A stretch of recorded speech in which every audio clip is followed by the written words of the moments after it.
Welcome to Life Recovery Today with Stephen Arterburn. In the next half hour, you'll obtain insights and tools to transform your life using the biblical principles found in the 12-step program. We believe everyone can benefit from a life recovery experience because we all have struggles in life. Struggles with addictions, food, depression, anxiety, and relationships, to name a few. You'll be encouraged to see how others have found a new way of life with hope for the future through life recovery. Your host is Steve Arterburn, founder of New Life Ministries and Women of Faith, author of over 100 books, and teaching pastor at Northview Church in Carmel, Indiana, one of the 20 largest churches in America. Steve is the co-editor of the Life Recovery Bible, the #1 selling recovery Bible. With over 3 million copies sold, this is the Bible given to inmates by Prison Fellowship and the Pew Bible for the Salvation Army. Now here's Steve. Hi, Steve Arterburn here, and thanks for joining me for Life Recovery Today. Now, you could say this is our Christmas show, but what I'm going to say is that I've got some ideas for you for Christmas. Life Recovery Bible. New Life has been talking about the Life Recovery Bible for years. I've been talking about it since Life Recovery Today. Dave Stoop and I did this, and 1998 is when it came out, over 3 million copies. If you know somebody who's recovering and they don't have a Life Recovery Bible, they will love this gift. They will absolutely be grateful forever. And look, it comes in a new edition that doesn't have anything to do with recovery on it. So maybe you're a person, you've been carrying around the big green thing, and you just like to be more subtle. There it is. You can get that, 1-800-NEW-LIFE, newlife.com. Some of the resources that go with it, 12 laws. These are the things that you do this and you're going to see some absolute results, and gifts. You just work the 12 steps and these 12 gifts come from it. Really great Bible study material there. There is the Life Recovery Journey, which is an entire, the 12 steps done 4 Bible studies per step. And that's a great way to really go deeper in recovery. And then in addition to the workbook, which hundreds of thousands of people have done, we have 4 different workbooks. This one is on eating disorders. We have the divorce workbook, sexual integrity workbook, and then the one on grief.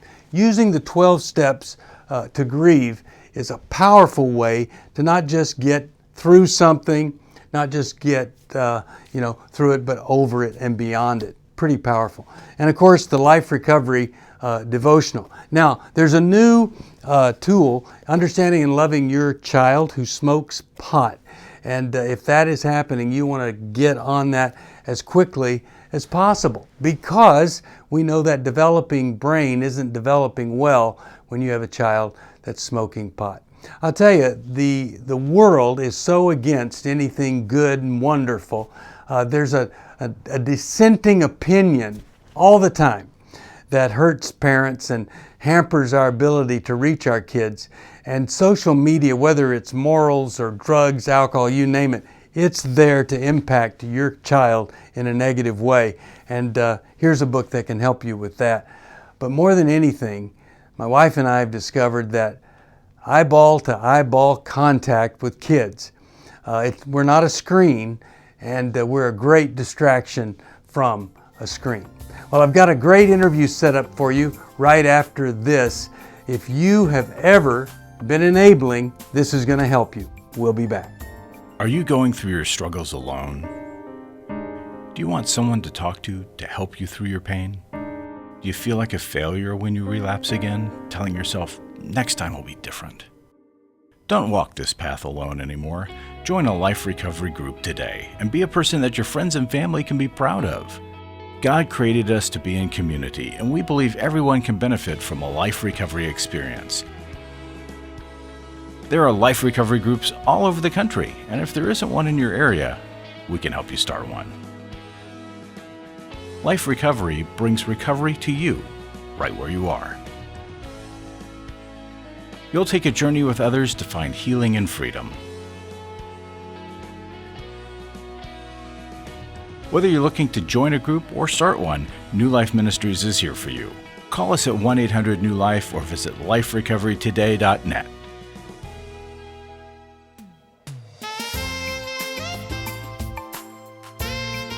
Welcome back to Life Recovery Today. Steve Arterburn here.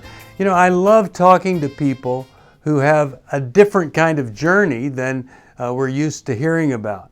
And for every person that's involved in drugs or alcohol, of course, there's several that are being impacted by it. And today I'm talking about a recovery that many of us have been through, recovering from enabling, codependency, all of those kinds of things. I've certainly been there. I've used my best people-pleasing skills to no avail, and I survived it, and I'm glad to get to do that so that you could get to meet Leticia Galey. Leticia, thanks for joining me here on Life Recovery Today. Hello, thank you for having me. Now, you were married to a man. You left that man, but before you left him, and we see God doing some amazing things, what was it like when you discovered your husband had a problem that was not going to go away? What did you feel, and what did you do?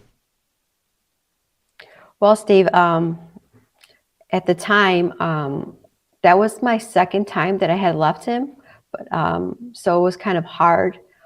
So it took a lot of courage at that time that I decided to leave him, but the emotions were a roller coaster. I was very scared. My girls were very young. So it was a very scary time for me, but I knew that I wanted better for my daughters, and I knew that I had to do something. So that's when I decided that I had to break the chains, because at the time my husband couldn't. Yeah. And when you left, did you think that that was going to be a step toward him changing and you guys being together in a healthy way, or did you think that was just going to be it? To be honest, at the moment, I thought it was going to be it. And there's a testimony in that, you know, when I went to the divorce lawyer, my divorce lawyer is actually the one that convinced me to take my husband back. And I was, at the time, very angry at sitting across my lawyer, because it took me so much time to build up this courage to finally leave him. And then when I go to the divorce lawyer and he's hearing my story, and he asked me, "Do you still love your husband?" And I said, "Yes, but I love my daughters enough to let go of my husband." And he looked at me and he says, "I believe your husband loves you, and this is what I'm going to do for you. If you take your husband back, he's not gonna mess up again." And I was like, "What?" And he's like, "If you take your husband," my divorce attorney said he's not going to mess up again. He's not going to mess up again. And Wow. I said, he goes, "And if he does mess up, you come to me and I'll divorce you for free." And I was so angry, because I was like, "Are you kidding me?" He goes, and I'm like, how do you know that? He says, "Because I could tell you love him, and I could tell that he loves you."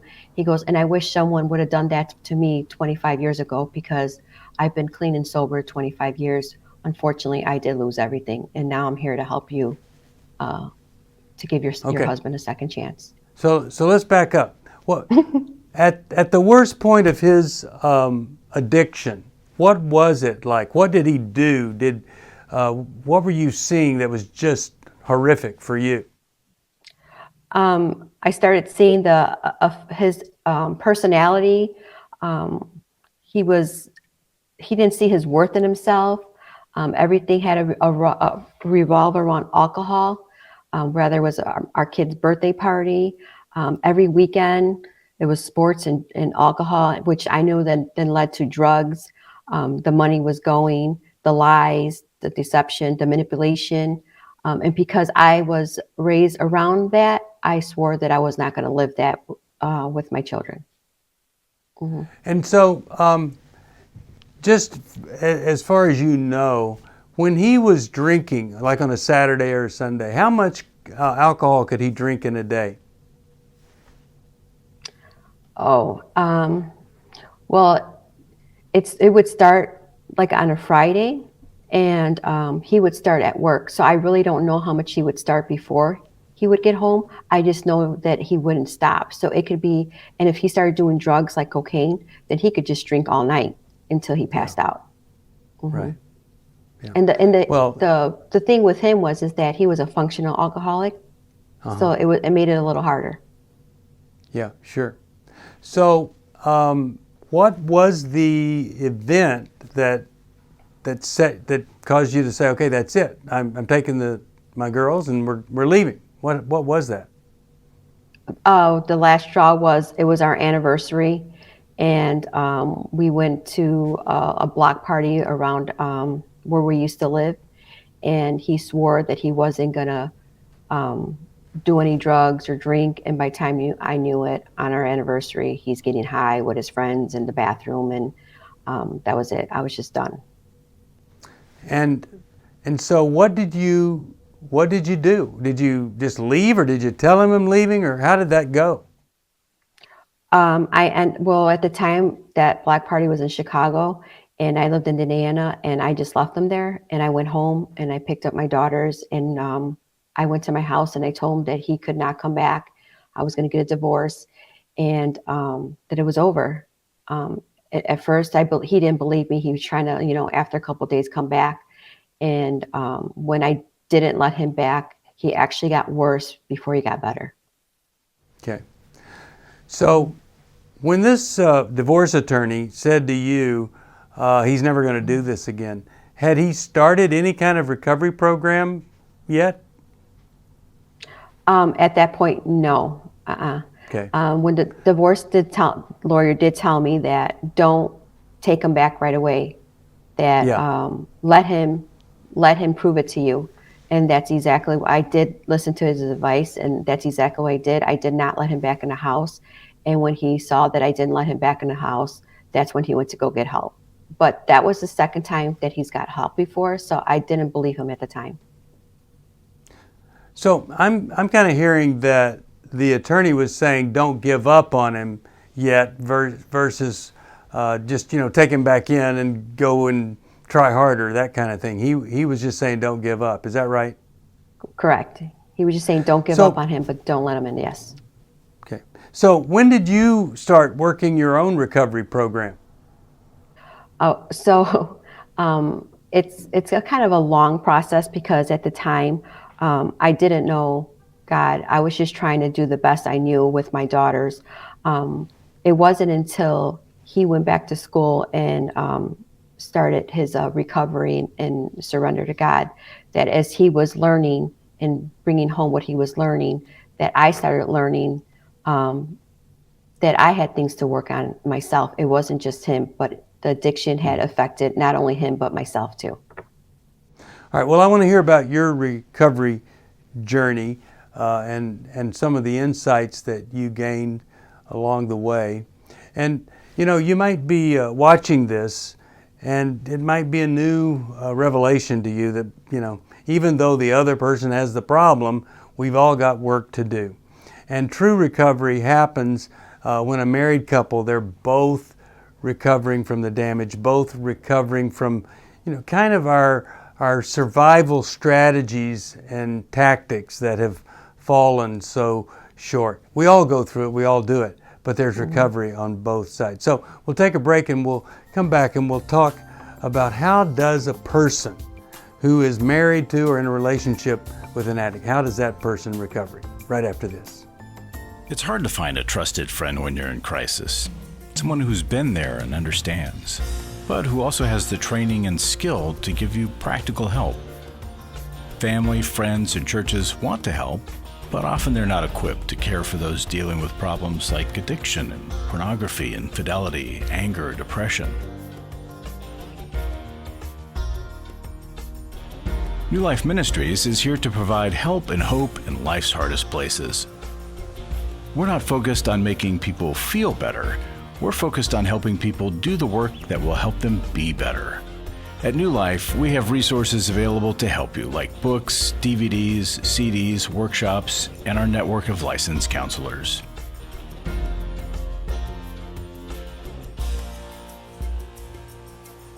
If you need help, call 1-800-NEW-LIFE and begin your new life today.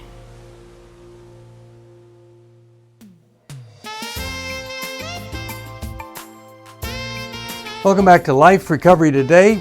We're interviewing, nice little chat here with Leticia Galey. And she made a bold move, and I think it's that move that so many people, they want to avoid it at all cost, but when you make it, things start to happen. And it was her taking the girls and leaving, saying, I'm not going to put up with this. And you know, so often people will waste decades hoping for things to get better, but there's no evidence for that hope. And when it's just hope without evidence, it's more wishing than anything. So, Leticia, what group did you go to first? How did you find out about it? How did you get there? Okay, for the group, for myself, for recovery, I just started focusing on myself and what I needed to do, and kind of surrendered my husband to the Lord. It, yes, so that's how I started, and I started praying for him. But what I noticed is that the more I prayed for him, that God started revealing the hurts and the pains that I had, the wounds that he was trying to fix in me too. And there were some things that. Even though that he had the addiction, there was things in me that I was enabling, and I was using them as an excuse, kind of like pointing fingers. One of the things is financially. I had to realize that we were in a lot of debt. Well, that wasn't only because of his addiction. That was my way of going out and spending whatever I wanted to spend because, you know, I felt like, well, I deserve it because he messed up again. But in reality, I had to ask for forgiveness for that too, because I had fault in that too. So there's always, you know, even though he had the addiction, there's always two of us that feeds that problem, that issue. Yeah, and so can you think of an insight that you had early on that really helped you to stay focused on you? I think it's such a huge move to say you surrendered him to the Lord. Was there something else that really helped you to move yourself forward rather than just focus on him? Yes, I started doing ministry. We went to a church and we served in a youth group for a lot of years, like 7 years. But then God called me to a ministry in Chicago. It's an outreach ministry where they go out into the streets and for sex trafficking. And that's when really God really switched my life around, and it took my eyes off me and focused on the Lord and what he was doing around me. And I found my identity back in the Lord. That's when it really happened. Mm-hmm. Oh, that's awesome. So how did you and your husband get back together? Tell us about that. So meanwhile, he was working on himself and I was working on myself. That's kind of what happened. And then it was actually 9/11 when it happened. He was concerned about my daughter had started kindergarten and she was at school, and I was getting some tests, medical, and he knew I was going to be in the hospital. So that kind of was an open door for him to come back and help me with our daughters while I was getting health problems taken care of. And then from that moment on, he never left, but he still continued his treatment, his outpatient. He joined me at church. I began going to church before he did. And you heard the story about when he got baptized. We ended up getting baptized together. And from that moment on, God just turned our life upside down the right way. It's been a journey. So did you guys get any help, marriage counseling or anything, or did you just continue to work on yourselves? We did continue to work on ourselves. However, by this time we had relationships with other couples that were more very seasoned in their faith, and they kind of walked us through it. And we had this open door policy that whenever we wanted to vent, that we would call them instead of like attacking each other, me and my husband. So that was really, that's really important to have another couple or two that you could really trust, that you could really vent, because sometimes we just got to hear ourselves out loud, and you'd be surprised how much that will help. it's important to have a couple that could hold you accountable and that you could vent to. So tell me about what you guys do now to keep the marriage fresh. Are you ministering together? What are you doing?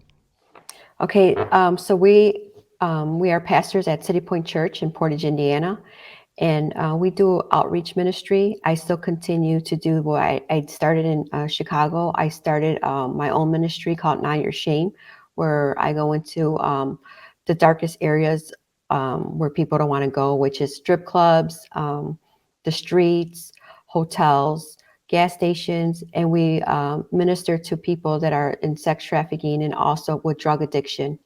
And I started first, and then when my husband joined, so he'll minister to the men and I'll minister to the women. And we work with safe homes. And if they're willing to come with us, we have safe homes that have free programs for them for addiction and for sex trafficking. And they're all 12-month programs and they're all for free. Oh man, that is so powerful. You know, my wife and I were on the board of a ministry called Stripped Free, and it was very late in the ministry that there was a place for folks to go who had been trafficked, and it made all the difference in the world. And I just want to encourage you to continue that. It's just awesome, and man, God uses everything, and I am so grateful that He's using your journey now to reach out to other people. So here's what I'd like to finish with. I'd love for you think about someone who's trying real hard, thinking it's going to get better. They're wishing, asking God to do what maybe God's waiting for them to do. What do you say to that person who needs to do something more than just pray, wish, and hope? I would say where there's praying, there's action that's going to be involved. God is going to challenge you and you have to be obedient. Also, you need boundaries. The biggest thing is that you need boundaries for yourself and you need boundaries for your relationship with your husband. And you can't break them boundaries. And you have to be very particular what boundaries you set in the beginning, because when you set these certain boundaries between you and your husband, you got to make sure that you keep them. You know, you can't say that you're going to do something and not do it. So after you're praying and you're hoping and you're dreaming, you know, now it's faith, and faith takes action, and you just have to just do it. You know, you have to get uncomfortable. You have to get out of your comfort zone and just start doing it. And you'll see that it's not you, that it's God that's going to open the doors for you. Well, I love that. And, you know, just that little message of getting out of your comfort zone. Well, there's not much comfortable about living with somebody who's not getting their problem treated. And so, you know, you're choosing one discomfort over another. But the discomfort that Leticia's talking about here is the discomfort that leads to change or hope for change. You still have no control of the outcome, but at least you're not doing nothing. And it's very powerful in the mind of the alcoholic or the addict that you're doing something differently. And that really does kind of shake things up for most and moves them closer to recovery than ever before. Leticia, thank you so much for being with me. I'm so grateful to hear about what is God's doing with you now. And I just want to say to everybody else, maybe you feel stuck. You just stumbled onto this program, and maybe there's something in your life or in the life of somebody around you, and you know it needs to change. If it did change, I'm just wondering what it is that God would move you to do. How God would take all of that pain, all the stuff that's been meant for evil, and would transform that into reaching other people and making a difference in their lives. You know, I just love hearing that whatever pain, suffering, struggle, the tears that have been shed, they don't ever have to go to waste, because God is there essentially saying to us, I can work with that. You have to trust me, but I'll do something good with it. And none of that pain, suffering, and agony will be wasted. So let's work with God. Let's surrender up whatever we need to surrender up, including all those home remedies that aren't working. I'll be back with a final word after this. Life recovery isn't just about making the courageous choice to give up an addiction or dependency. It's a journey towards health, wholeness, and becoming your very best you. If you need resources to help you in your journey, we can help. There are many life recovery resources that you can do on your own, with a group, or with your church.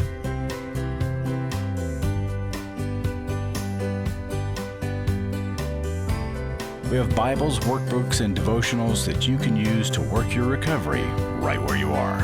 That's the beauty of life recovery.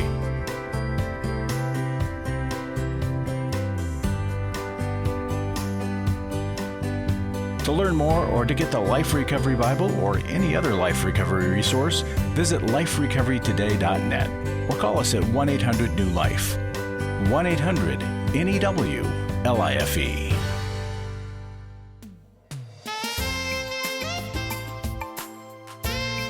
Welcome back to Life Recovery Today. Really appreciate the fact that she had these couples that she could vent to. I love that, and maybe that's something that's missing from your recovery. Her recovery was the recovery that people find when they go to a life recovery group that's focused on codependency, focused on enabling, things like that. The book that Dave Stoop and I wrote that's a great gift to somebody struggling in that area or for yourself is Take Your Life Back. You know, the original title was My Side of the Street, and it was just all about staying on your side of the street as she did, surrendering the person who had the problem, and we all have problems, but the big problem, surrendering them to the Lord, where you become the decider in your life. You're not just some victim. You become the defender of your value, and you're developing the good things in your life, not just waiting for God to do. Let me leave you with a verse here. It's right out of Philippians 1:6, and it says this, "And I am certain that God, who began the good work within you, will continue His work until it is finally finished on the day when Christ Jesus returns." God's not done with you. I hope you're not done with God. There's always another area for us to grow in, new insights to develop, and practicing all the principles that we find in recovery is the way to stay fresh with God and stay fresh with those we care about and who care about us. I am hoping and praying this is going to be a great Christmas, a great end to a year, and the beginning of a year that you'll never, ever forget. See you next time on Life Recovery Today. Thanks for joining us for Life Recovery Today with Stephen Arterburn. We hope this program has helped you integrate God's truth and wisdom into your recovery journey. This program is brought to you by New Life Ministries, and it's your support that keeps this program on the air. When you contact us for any reason, be sure to let us know that you watch on NRB.